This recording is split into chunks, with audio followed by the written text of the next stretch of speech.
We're creeping up on 7 degrees of subcooling, 15 degrees of superheat.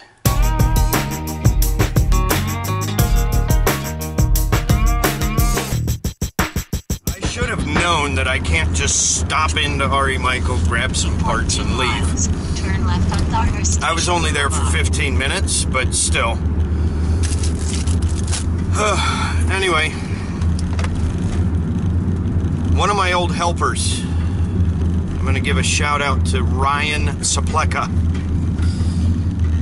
He was a heck of a guy. He started off working for, well, before he started in HVAC, he worked at a brewery called Big Boss Brewery. Continue 0.4 miles. And turn right on Fayetteville Road. I don't know exactly the details of it, but he decided to go into HVAC. He came over to the company I worked at before Cape Fear and was my helper. Didn't know anything. Willing to learn, willing to work, worked his butt off. Great with customers, but didn't have any training or HVAC knowledge. So I started him off from zero. Turn right on Fayetteville Road.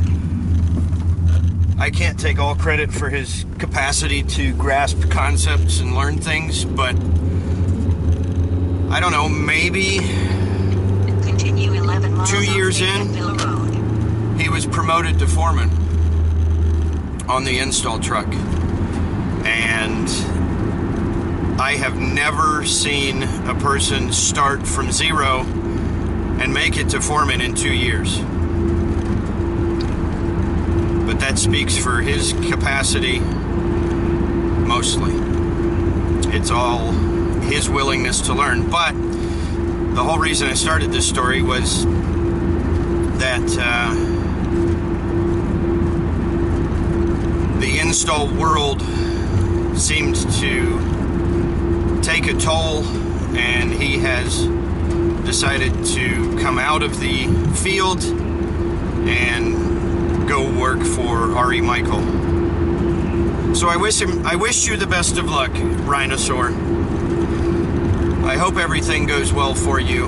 I hope that it's all you thought it would be, and I look forward to stopping in and saying hello. Alright, now back to driving. We're headed over to replace that TXV. We've got our cool gel and some solder. Next stop, Irwin, North Carolina. Stay tuned.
Alright, so we have got a factory charge of R410A, 6 pounds, 8 ounces.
they didn't want to talk to me.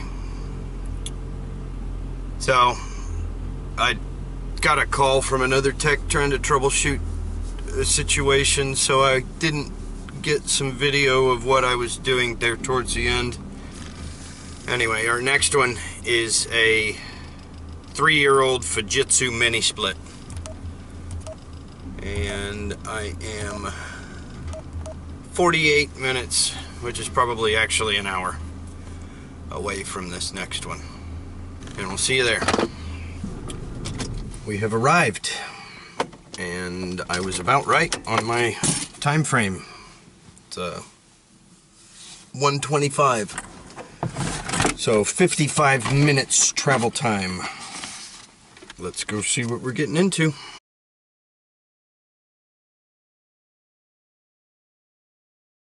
I need help from a Fujitsu guru. I know that with your mini splits, there is no good way to be sure that the system is actually charged properly without removing all refrigerant and weighing it back in, because the system runs under, different loads. In this particular situation, the system has got 5 heads or 5 air handlers and 2 EEV splitter boxes, and then 2 more Y fittings designed to split to the 2 EEV boxes. And I just don't have any idea how much piping there is in the first place, and how much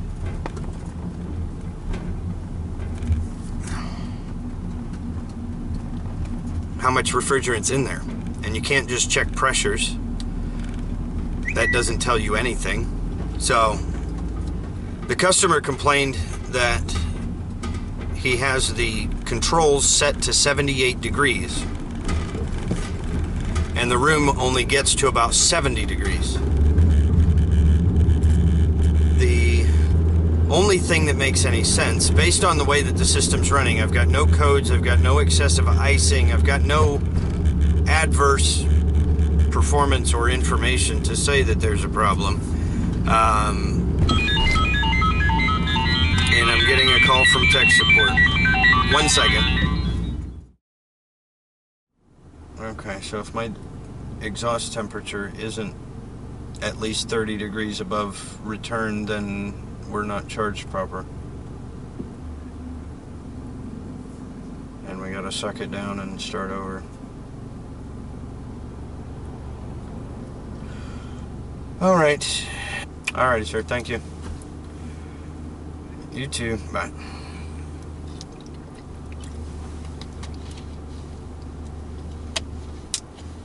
Well, it sounds like I'm going to need to go estimate refrigerant pipe length, recover all the refrigerant, evacuate, and recharge. Lovely. This is one of those situations where I feel totally inadequate and unknowledgeable, or not knowledgeable enough.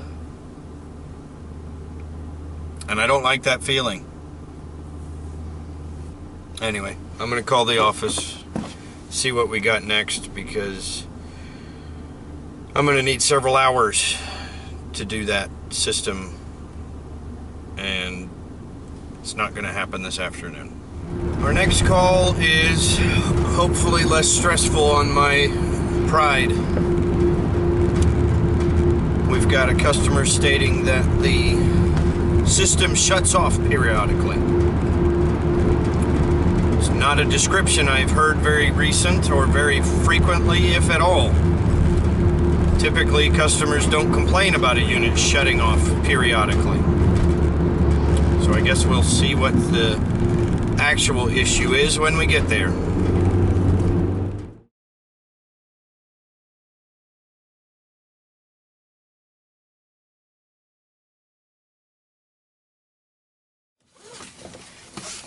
Well, we had another customer that was quite friendly. So I didn't get I didn't get any video. I don't know why I start to say I didn't get a whole lot. I guess it's the same reason I say we instead of I or me. The situation was that the customer said that the system randomly shuts off, and when it shuts off, sometimes it will come back on its own, and other times it requires them to turn the breaker off and back on to reset the unit. Sorry, I'm tired. The only thing that I could find in this particular unit that would cause a lockout would actually be the head pressure control on the condenser tripping out.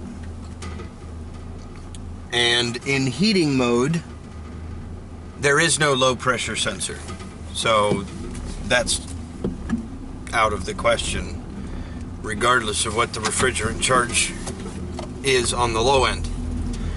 But in heating mode, the only thing that to me makes any sense, and I spoke with my man crush Joe Shearer, the only thing that makes any sense to us, Joe and I, for it to go into lockout would be the blower not operating. That would cause the head pressure to spike and would keep the system from coming on due to a lockout. The other thing that I found, excuse me, the other thing that I found was that the second bank of the 10 kW heat strip was not coming on, even though there was a low voltage demand for it. And my sequencer or heat strip relay or whatever you want to call it in 0.2 miles, was right not getting power from the circuit board to bring that second bank on. So we've got an issue. Oh goodness. So we have an issue with the board in that regard already that is proven. Turn right on Railroad. But we were not able to prove that the blower not coming on was the cause. So at this time, what we've left it at is we could put a circuit board in the air handler and most likely eliminate the issue because of the data that we've collected. Or we could wait until the failure is complete and the system will not come on anymore at all. Then turn right on Nursery Road. That obviously could take some time, and that would take or add some frustration to the customer because of the need to randomly reset the circuit breaker to make the system work. In 0.1 miles, turn right on Nursery Road. We will follow up on Monday with a price. Turn right on Nursery Road. And I told them that if it happened again tonight or tomorrow, to please call, as I'm running on call tonight and tomorrow, Drive and 4.3 miles would on be able to Nursery come Road. back and address the issue, or hopefully be able to catch it while it's misbehaving.